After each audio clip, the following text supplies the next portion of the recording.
Are you fine? Not scared or panicked? I'm fine. Something like that isn't enough to ruffle my feathers. I was able to ditch that guy no problem. But that does beg the question. Who was it that was following us? When we split up to lose him, it looked like he went after you, Judy. What amazes me more than anything is that you realized that he was following us. I would have never noticed that someone was behind us. Huh. I have eyes in the back of my head. It's going to take more than sulking in the shadows to be able to get to me. Yeah, I suppose so. Your self-confidence is one of the things that I love about you. But is there any reason that someone would want to follow you? Did you piss off any patients or their family members? Well, nothing comes to mind off the top of my head.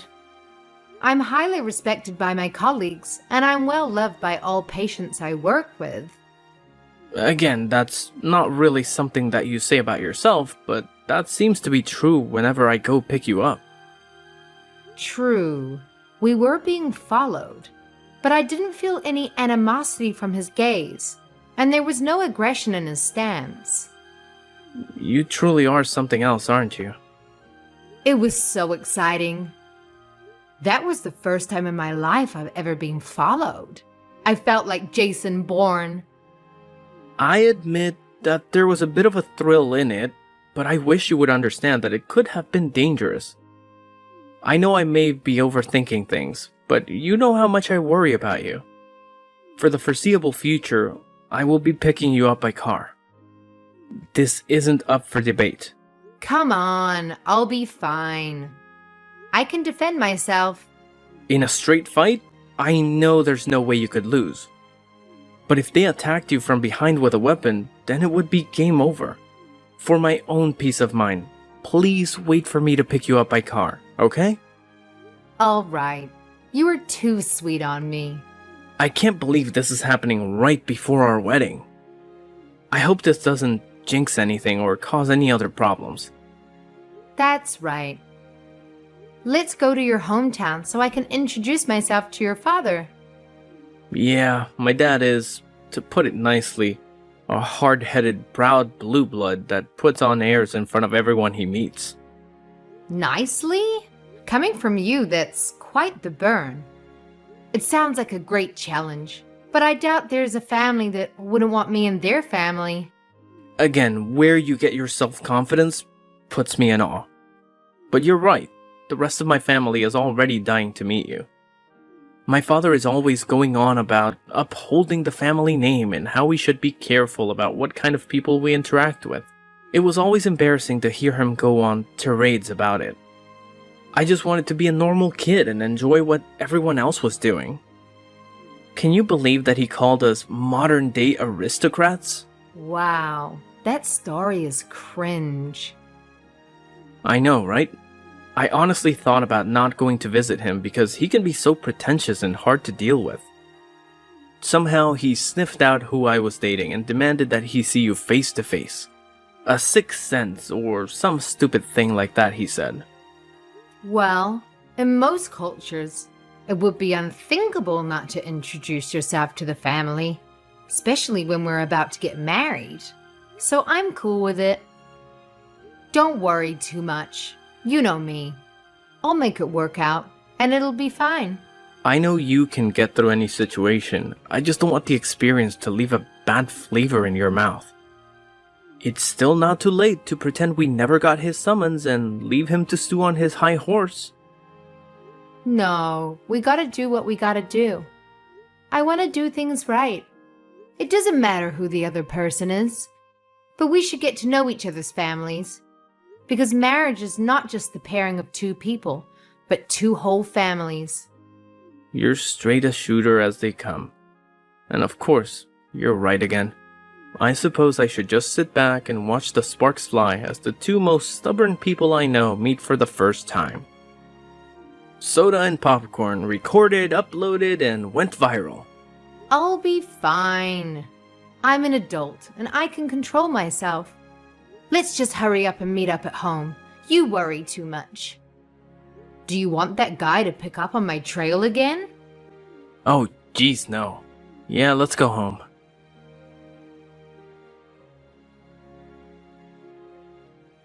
Judy, where are you now? Are you okay? Are you hurt? I'm fine. I just went outside for a little bit to cool my jets and clear my mind. Wow, that went far worse than I could have ever imagined. Trying to pour a pot of hot coffee on me was something that even surprised me. Thank God your reflexes are so fast. It's like watching a Jedi in action. You started moving at the same time he began his stupidity. It was like you knew it was coming. It's not that big of a deal. I didn't see him since he was in my blind spot, but I felt that something was off. That only happens right before someone tries to hurt you. I guess that only makes me seem more like a Jedi, right? Yes! That or Spider-Man. That's me. By the way, where are you? I left right after you to follow, but can't see you anywhere. Oh, I'm at a park in front of the forest, sitting on a bench. Come and get me? I'm a bit parched, so can you bring me something to drink on your way? Wait, Willow Park? That's more than a mile away. It's been less than 5 minutes. It's not even a straight line from here. It is if you go through some yards and gardens. Did you really straight shoot it through a mile of residential units? Parkour. My God, you're amazing. Whatever. Hurry up and pick me up. Yeah, sorry. I'll grab my keys and pick you up.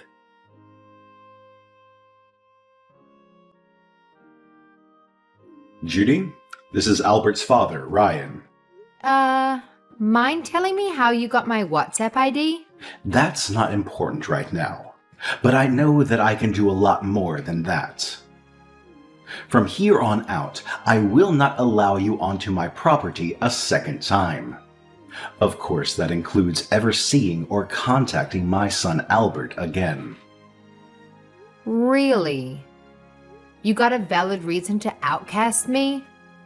When you come from a name as prestigious as ours, it would be unthinkable to take an uneducated little girl like yourself into our great family. You never even graduated from a university. There is no way I could let my grandchildren be raised by someone who could barely get a GED. No worries there, pal. I have no intention of ever being in the same room as you ever again. However, I will marry Albert, as promised, with or without your blessing. Never. Who would be foolish enough to ever marry you? Your family is poor as dirt.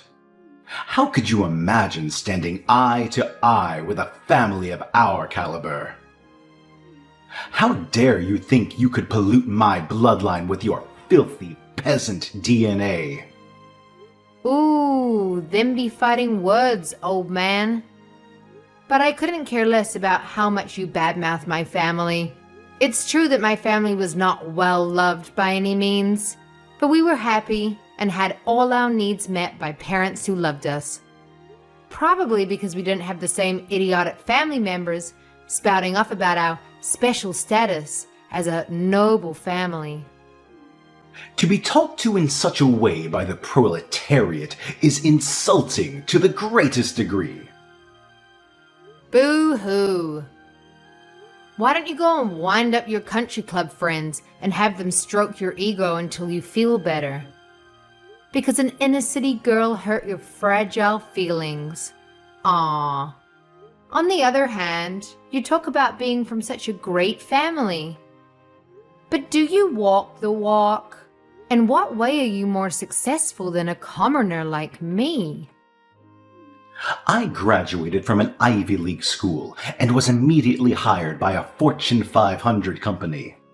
With my achievements, I became the youngest vice president in the company's history. How about that? Does a peon like you have a resume like that? Oh, wow.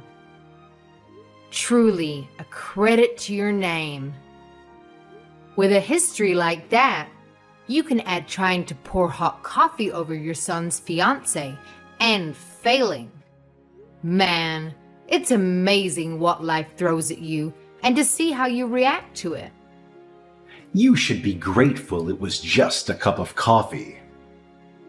I can't stand that not only are you trying to marry out of your class, but you have the gall to talk to me in such a disrespectful tone.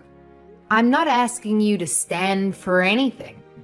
Albert and I are getting married, so you can just leave me alone. I simply will not allow my son to marry a girl who has never graduated university. Oh, so you're a measure of nobility. Is it proportional to a person's academic achievements? You do understand how dumb and stuck up that sounds when you say it out loud, don't you? Shut your filthy mouth. Don't think you can change your station in life by trying to marry up into our family. Every single person in my family has graduated from university just to show you how much we value education. If you push me any further, I will not be held responsible for what happens to you. Look, I really don't care what you try to do or why you think threatening me is going to scare me off. That only works on your subordinates at work. And on the subject of universities, you do know that I graduated, right?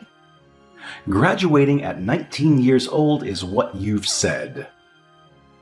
That is not university. Little girl, that is called community college. You do understand the difference, don't you? One selects for society's future leaders, and the other provides basic courses so the masses don't embarrass themselves in public. You're simply a bad match for my son who's on the fast track for the good life and will bring so much honor to our family. And find a girl worth fighting for. Yes? What are you talking about? The weddings are off as far as I'm concerned, so get an education if you want to have a chance of marrying up for your spotty heritage. I skipped a few grades and finished med school at 19. Like I'd believe that. At 19, I graduated med school and then got a master's on the side, just to kill some extra time. A master's at 19? Impossible. You should learn how to lie better. It would take superior genius to even come close to achieving that. A real lie needs to have a modicum of truth in it, or at least be somewhat believable. Playing along with your fantasy world for a little bit, why didn't you tell me this sooner? That might have bought you some time. When I did try to tell you, you decided to preempt me with aerial coffee entertainment, followed by kicking me out of the house. I don't have time for gossip and fake news. So you want to add to your whopper and tell me that you're a doctor at some clinic? Almost. I'm the head of the pediatric department at the university hospital. You can drop the facade. It's not funny anymore, and I'm just sad now. I've already looked into your past to have your old past in front of me now. Least of all, I know you're not a doctor, so you can come clean with me. Oh, it's good to see a Christian keep his part of the bargain. How do you know Christian? It's fine and dandy to use private eyes to get info on a person, but you really should use people who you know are good at their jobs. It was like being tailed by a blind elephant over the savannah. It was cute. You can try to hide, but whenever I turned around, there he was. Poor effort. After I got tired of that game, I got behind him and he almost soiled himself when I grabbed him by the collar. I then persuaded him to tell me who his employer was. Impossible. He's a 30-year veteran with us and served in a recon unit in his youth. I've been relying on him for years, and he's never made a mistake. You gotta be kidding. It was like playing peekaboo with an infant with no sense of space. Anyhow, I had him pass on false information to you in order to find out what kind of person you really are. I wanted to give you the benefit of the doubt, despite Albert's unflattering portrayal of you. So I told Christian to hide the fact that I'm a doctor. Albert and Christian both? Can you blame him? With your temperament and outlook? I've also taken the liberty to release our chat logs and the dirt I've dug up on you and your investors. What? Why would you do something so unnecessary? Well, according to your words, it would be unacceptable to allow dirty blood to pollute the system, right? The same goes for business. One bad apple can cause the whole batch to go bad. Isn't that how the saying goes? You're saying I'm the problem? Impossible! I've done so much for the company. They wouldn't do anything to me, would they? Dunno. Tell that to the person who's going to be reviewing your case and deciding your fate. Telling me of your triumphs and tribulations is just a bother. Why would anyone at my company trust you? How could you even get anyone on the board's attention? I'm a very famous and popular doctor in higher circles, so I do have acquaintances in almost every industry. In fact, I've known about you for a while. I've not even told Albert about this part of me. I'm about to teach you how to really get dirt on people. Haven't you had enough fun at my expense? How long must I put up with your blasphemy? Do you have any idea who you're dealing with? Have you any clue what I will do to you if you make me your enemy? Fully. Because I have no fear of some unemployed old man who got fired from his job for being a toxic lowlife. Fired? Who's been fired? Are you talking about me? Blackmail 101. Your termination is one of my demands for not releasing your dirty laundry to the world and tainting your company's good name. Any company would throw a useless president under the bus in order to maintain their quality in the public eye. That'd be a breach of contract on their part. How devious are you? Everything you're doing is illegal. Illegal, you say? I guess you would be an expert on what's illegal, wouldn't you? You know better than anyone that you should be terminated at the company. It can't be. As I said before, I've thoroughly investigated you. I wanted to know what I would be marrying into, just in case it could negatively affect me in some way. Albert is an angel and doesn't have a bad bone in his body. That comes from his mother's side. Unfortunately, the same cannot be said about his paternal side. Be honest here.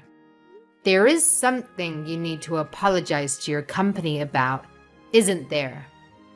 That's unprovable, isn't it? How could you know? You're lying. You're just trying to entrap me. Really? Maybe I should talk to your wife first. I bet it would be hard to admit that to her, so I'll tell her in your stead. Stop. Fine. You win. My God, what are you? I may have temporarily transferred company funds to partake in the services of an escort enterprise. You paid for a whore using the company's money? That'll get you fired from any job. Wait, I had a good reason. I truly did. Yes. You truly loved the girl and wanted to help her out of a bad situation. Yeah, you fell for the hooker with a giant heart of gold. But you, sir, are now Richard Gere. You do understand that admitting that you love another woman isn't going to be taken well by your family, right? And I know how serious about her you were by the amount of cash you dumped into her scheme. She said she would leave her boyfriend for me. She just needed money to free herself. I could afford it, but I couldn't withdraw an amount that large without drawing suspicion. So I planned to pay it back to the company little by little. See, it wasn't stolen. I just borrowed the company's money for a short time. In fact, I've already returned it in full. I know that as well. You aren't the type of person to stick your hand in the cookie jar without some way to separate yourself from any blame or wrong. While the books balance out at the end of the day, it doesn't change the fact that a bigot also tried his hand at misappropriation of funds. You know what that means, right? Why are you so intent on messing up my life? You're going past the line of threats, all the way to plain cruel. I had no intention to go so far. But once I had you on the ropes, the adrenaline began to flow, and I was taught to always go in for the kill. You witch! Where are you? Get back here right now! Found by me. What do you intend to do, little old man? I will make you regret crossing me. Get back here so I can teach you a lesson you'll never forget. Lines fitting for a bargain bin gangster before the main character puts him in his place. Hardly the words meant for a beautiful young, strong-headed woman like myself, unlike a crotchy old hidebound materialistic fogey. Whoa! I feel like the protagonist in a superhero movie. I feel a little sorry for you. But wait a tick, I'll be with you in 2 shakes. Well, we'll see if that mouth can spout the same poison after I'm done with you.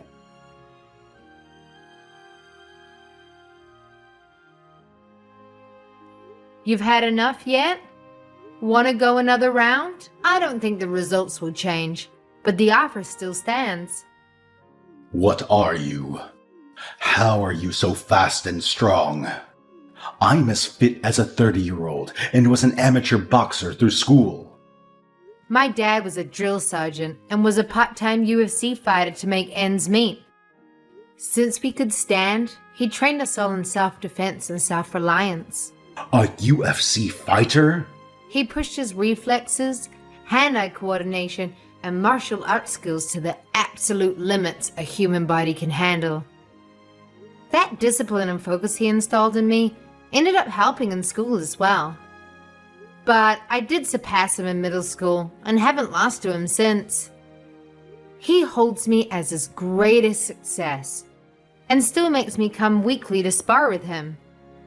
So, as you can see, I'm not only a genius in academics, but a genius with my fists and feet as well. I only became a doctor because it helps others, pays well, and is relatively easy for me. Hubris much? It's only hubris when you lose. Until then, it's cold confidence. So now you know who I am. I'm a totally different class from you. You still want to cross me? Class? I was born into the most prestigious family in the state. What do you know of class? Wow, you still have a goal to speak of class. Then get ready for spring 1917, comrade.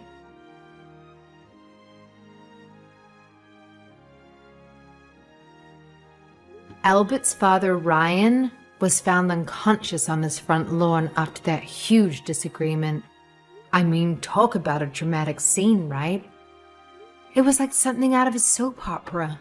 Anyway, turns out that it wasn't the only thing going on with old Ryan. There was some serious evidence of embezzlement piling up against him too. So you can guess what happened next. His company wasted no time in giving him the boot. Yup, he was quickly and quietly terminated, leaving him high and dry. Now, as if that wasn't enough, all of this was like the final straw for his long-suffering wife. Can you blame her, though? I mean, the guy was not only unconscious on the front lawn, but he was also cheating on her. That's a recipe for disaster right there. So she did what any self-respecting woman would do in that situation. She filed for an immediate divorce. And boy, did she not hold back. She went for the big guns and claimed a huge alimony payment. Good for her, I say. Gotta secure that bag. But wait, it gets even juicier. The rest of Ryan's family, you know, his brothers, sisters, cousins and whatnot, they were absolutely disgusted by Ryan's actions. I mean, who wouldn't be? So they decided to cut him off completely. Can you imagine? They removed him from the family tree like he never existed. Ouch, that's gotta hurt. Meanwhile, here I am, welcomed into the family with open arms. I'm like the golden child, the prodigy daughter-in-law. They love me, and I love them right back. Now let's talk about Ryan's current situation. It's a really sad story, I tell ya. He's stuck living in this tiny one-bedroom apartment, working as a night manager just to make ends meet. I mean, talk about a fall from grace. He used to be all high and mighty, preaching about the importance of bloodlines and stuff. And now look at him, scrubbing floors and cleaning up other people's messes. Life has a funny way of teaching lessons, doesn't it? But hey, enough about Ryan. Let's focus on the bright side of things. After all that drama and chaos, Albert and I found each other. We got married and guess what? We welcomed our first child into the world just a year later. It's like a fairy tale ending, you know? Both our families have come around and embraced us with open arms. They've put all that dirty business caused by that bigoted old man behind them. It's all about love and support now. And let me tell you, Albert, he is such a sweetheart. He always praises me, saying that with me, our family has nothing to worry about. And you know what? It makes me feel so good. Because he's absolutely right. We've built a strong foundation of love and trust, and nothing can shake us. So yeah, life has its ups and downs, but as long as we have each other, we're unstoppable.